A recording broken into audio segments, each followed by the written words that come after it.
Hey guys, it's Chris at Highline Guitars, and it's time for a Luthier's Quick Tip. If you'd like to support my guitar building YouTube channel, visit eguitarplans.com and buy a plan. A link is in the description below. Now on with the video. In this episode, I was going to talk about the third measurement that I rely upon when it comes to fine-tuning the shape of the tone that I'm trying to achieve as I'm making a guitar pickup. However, I received some comments as well as a couple of emails from folks who either don't really understand what it is I'm trying to do, or, as often happens on YouTube and social media, there were a few comments from folks who are trying to basically show off to everybody how smart they think they are by disagreeing with everything I say. And that's okay. People do that all the time. But when I went back and looked at my videos, I realized, wow, I could have probably done a better job of explaining what it is I'm trying to do here. First of all, when it comes to designing the tone for an electric guitar, my only concern is whether or not that pickup is going to sound bright or dark or somewhere in between. Now, as you know, tone can have a lot of nuanced subtleties. And when you try to dig into how pickups work and manipulate the different characteristics of a pickup, you can drive yourself crazy because there are so many other factors involved. As a result, what I try to focus on when I make a pickup is not only that it actually works, but that the tone is either going to be bright or dark, or like I said, somewhere in between. And a lot of that has to do with what the customer tells me.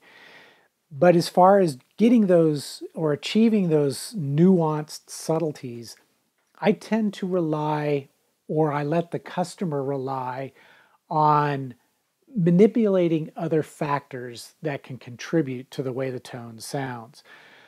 As a result, as I'm about to make a pickup, I realize that there are only certain measurements that I can rely on at that stage.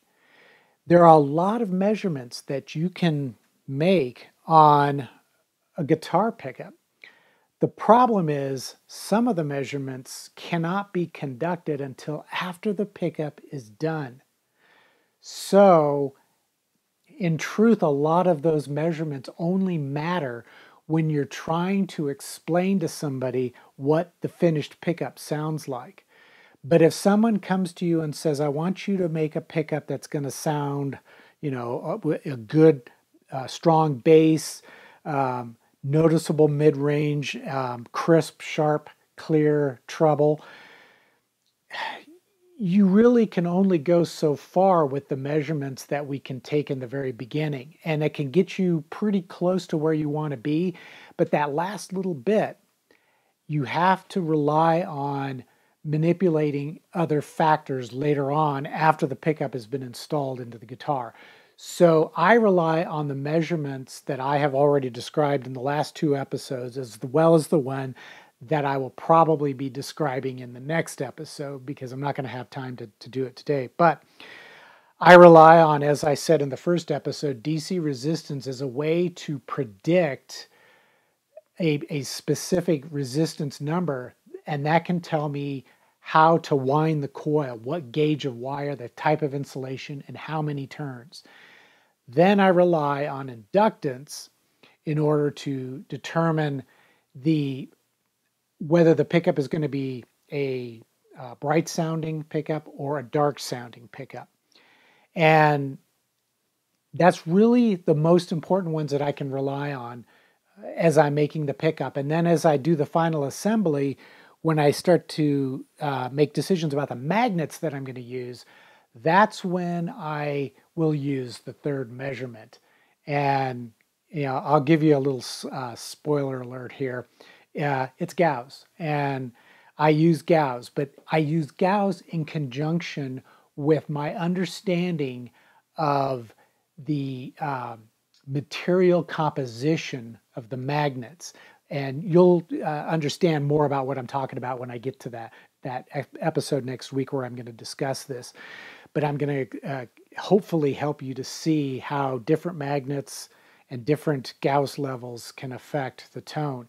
And those are the things that you can manipulate before you start to make the pickup, as well as during the course of actually assembling the pickup. And other measurements such as capacitance is a good example. You really can't measure those until after the pickup is done. And a lot of folks are going to say, yeah, but capacitance has such an important role in determining tone. Absolutely it does, but you can't measure it until the pickup is finished and get an accurate understanding of what the capacitance is going to be. It's also important to remember that capacitance has to be measured with a special type of LCR meter that is capable of measuring the tiny, almost infinitesimally small unit of measure for the capacitance in a guitar pickup. You know, normally we measure capacitance in farads, but when it comes to guitar pickups, we have to measure them in picofarads. So Google that and see what a picofarad is. But it is so incredibly small that during the process of making the pickup, it isn't really as important.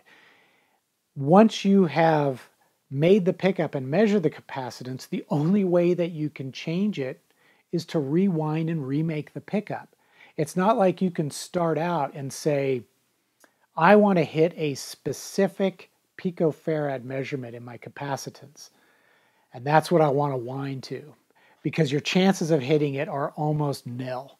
It's a really tough thing to do.